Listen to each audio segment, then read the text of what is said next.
बड़ी खबर आपको ये बता दें कि यूक्रेन और रूस के संकट को लेकर भारत का बयान सामने आया है। यूएनएससी में भारत के स्थायी सदस्य टीएस त्रिमूर्ति की ओर से बयान दिया गया है।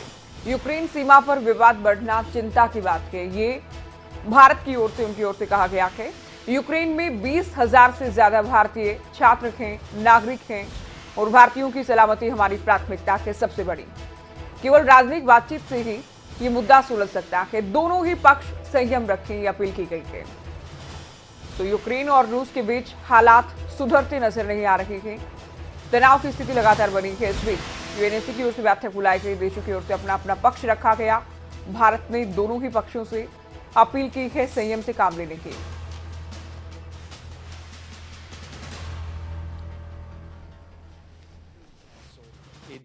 Evolving developments relating to Ukraine, including developments along the eastern border of Ukraine and the related announcement by the Russian Federation. The escalation of tension along the border of Ukraine with the Russian Federation is a matter of deep concern. These developments have the potential to undermine peace and security of the region. We call for restraint on all sides. The immediate priority is de-escalation of tensions, taking into account the legitimate security interests of all countries and aimed towards securing long-term peace and stability in the region and beyond. We are convinced that this issue can only be resolved through diplomatic dialogue. We need to give space to the recent initiatives undertaken by parties which seek to diffuse tensions. In this context, we welcome the intense efforts underway, including through the Trilateral Contact Group and under the Normandy format. We need parties to exert greater efforts to bridge divergent interests.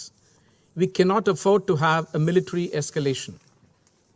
As we have emphasized before, the Minsk agreements provide a basis for a negotiated and peaceful settlement, and we need greater efforts to find common ground to facilitate the implementation of the provisions of the Minsk agreements, including key security and political aspects.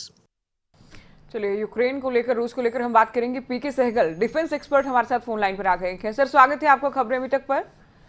सबसे पहले आपसे समझेंगे sir कि कैसे देखते हैं इस पूरी स्थिति को, रूस और यूक्रेन को लेकर जो हालात बने हैं। देखो, रशिया साफ तौर पे वेस्ट को बता रहा था, यूक्रेन को बता रहा था कि हम नहीं चाहते कि यूक्रेन नेटो का हिस्सा बने, क्योंकि जो नेटो का हिस्सा बनता है तो हमारे लिए जबरदस्त खतरा हो जाएगा। हमारी जो सॉफ्ट अंडरबेली है वहाँ भी नेटो के टूट आ जाएंगे, जो हमको एक्सेप्टेबल नहीं है। तो बिल्कुल उसी माफिक होगा जैसे क्यूबा में रशिया अपनी मिसाइल को कायम कर दे, वेनेजुएला में रशिया अपनी काम वो अमेरिका एक्सेप्ट नहीं करेगा, इसी माफिक हम एक्सेप्ट करने के लिए तैयार नहीं। साथ ही साथ वो कहते हैं कि जब रशिया बड़ा कमजोर था तो नेटो ने 14 देश में 30 देशों को शामिल कर दिया और सेंट्रल यूरोप और ईस्टर्न यूरोप में भी रशिया अमेरिका ने अब नेटो ने अपने मिसाइल वगैरह लगा लिए हैं, उनको भी वो वापस बताए। ये रशिया के इंटरेस्ट जो है बड़े लेजिटिमेट है।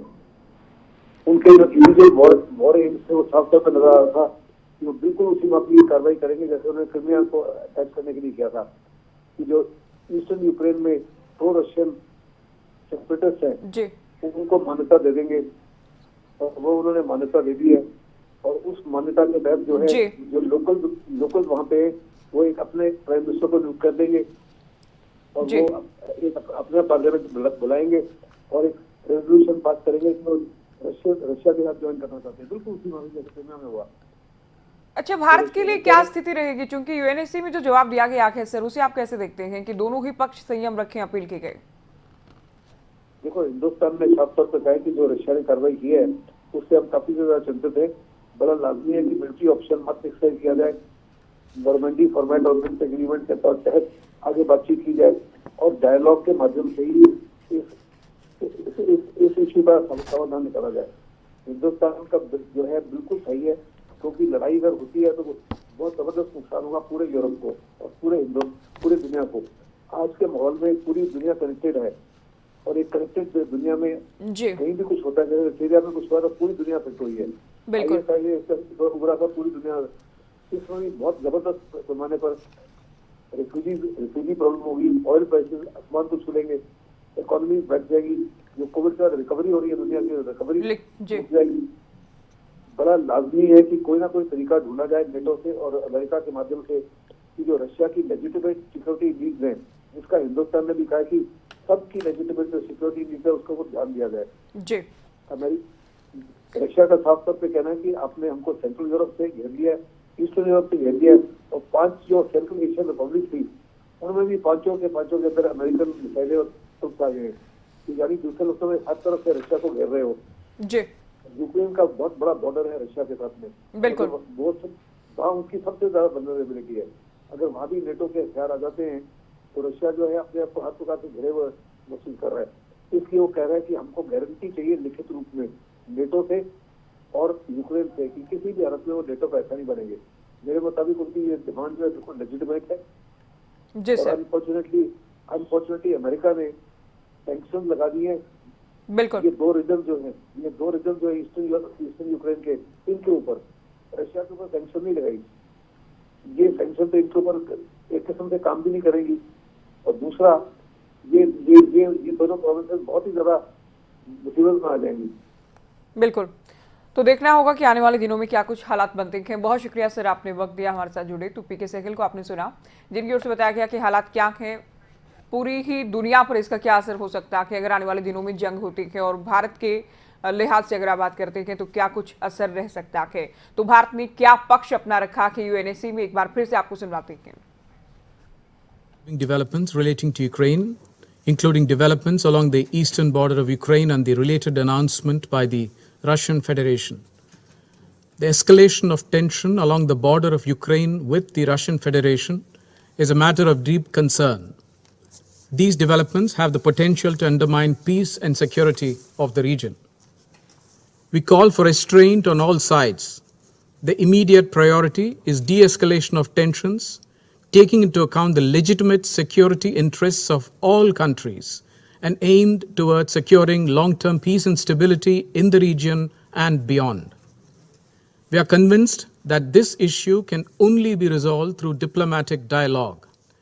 We need to give space to the recent initiatives undertaken by parties which seek to diffuse tensions. In this context, we welcome the intense efforts underway, including through the Trilateral Contact Group and under the Normandy format. We need parties to exert greater efforts to bridge divergent interests. We cannot afford to have a military escalation. As we have emphasized before, the Minsk agreements provide a basis for a negotiated and peaceful settlement, and we need greater efforts to find common ground to facilitate the implementation of the provisions of the Minsk agreements, including key security and political aspects. चलिए, अखलाक उस्मानी हमारे साथ जुड़ गए हैं, विदेशी मामलों की जानकार आप हैं। सर, स्वागत है आपका। रूस और यूक्रेन को लेकर हम बात कर रहे हैं। आने वाले दिनों में अगर हालात ज्यादा बिगड़ते हैं, जंग की स्थिति बनती है, तो भारत को आप कहां पाते हैं? देखिए, भारत हमेशा से शांति के साथ रहा है और भारत की हमेशा कोशिश रही है कि दुनिया में शांति रहे। अगर संयुक्त राष्ट्र में हमारे प्रतिनिधि के भी अगर आप सुन रहे थे संभाषण को, तो आप गौर करेंगे कि दोनों पार्टियों को, दोनों देशों को साथ बैठकर बातचीत करने पर और बातचीत के माध्यम से रास्ता निकालने की भावना पर भारत का हमेशा से जोर रहा है। इसलिए मुझे लगता है कि व्लादिमीर पुतिन पर जितना दबाव पूरी में पड़ रहा है, उसका असर ही है कि अमेरिकी खुफिया एजेंसी की तरफ से बताई गई दिनांक पर हमला होने की बात कही जा रही थी, वो स्थिति अभी तक सामने नहीं आई है। हालांकि जो टेंशन है वो एस्केलेशन पर है, अभी भी तनाव कम नहीं हुआ है, परंतु मुझे लग रहा है कि चौतरफा दबाव की वजह से हो सकता है कि स्थिति न देखनी पड़े। अच्छा क्लार्क जी, देखिए, अमेरिका चाहेगा कि अमेरिका के साथ यानी यूक्रेन के साथ भारत जाए, रूस के साथ पुराने अच्छे रिश्ते हैं भारत के। क्या भारत का स्थिर बने रहना ये मुमकिन हो पाएगा आने वाले दिनों में अगर जंग होती है? देखिए, हर देश के अपने कुछ कूटनीतिक लाभ होते हैं और उन लाभों की अनदेखी नहीं की जा सकती। हम इस स्थिति में नहीं हैं कि यूक्रेन पर अगर हमला होता है तो इसका समर्थन करें, और ना ही हम इस स्थिति में हैं कि हम रूस का करें जी। इसका देश के हित में जो दूरगामी लाभ होगा, मुझे लग रहा है कि भारत का विदेश मंत्रालय एकदम सही दिशा में जा रहा है और बातचीत के माध्यम से जीत का रास्ता अपनाकर तनाव को कम करने के जिस बयान पर भारत है, यही मुझे लगता है कि सबसे समझदारी भरा कदम है और उस तरफ हम पहले से हम आगे बढ़ रहे हैं। भारत को आज भी रूस सबसे ज्यादा हथियार सप्लाई करता है और हमें एक बात समझनी पड़ेगी कि हमारी सेना की जो तैयारी है वो रूसी हथियारों पे अधिक है, हम उस पर अधिक निर्भर हैं और बिल्कुल। टेक्नोलॉजी ट्रांसफर के तहत हमें बहुत सारे हथियारों की मेंटेनेंस और पुर्जों की सप्लाई के लिए भी रूस के साथ संबंध अच्छे रखने बिल्कुल। चाहिए। जबकि दूसरी तरफ यूक्रेन जो है वो एक उभरता हुआ देश है, अभी आजाद हुआ है जब यूएसएसआर के अलग अलग हिस्से हुए हैं। इसका अर्थ ये भी नहीं है कि हम रूस के हमले का समर्थन करते हैं, इसलिए बातचीत के माध्यम का तो भारत समर्थन कर रहा है, वही उचित मार्ग। ठीक है, यही उचित मार्ग है भारत के लिए। बहुत शुक्रिया सर, आपने वक्त दिया। तो विदेशी मामलों की जानकार को आपने सुना कि भारत के लिए जो स्थिति है और भारत ने जो पक्ष रखा कि इससे बेहतर भारत के लिए कुछ नहीं हो सकता, क्योंकि हम किसी भी पक्ष के साथ जाने की स्थिति में नहीं है और ना ही भारत के लिए बेहतर होगा।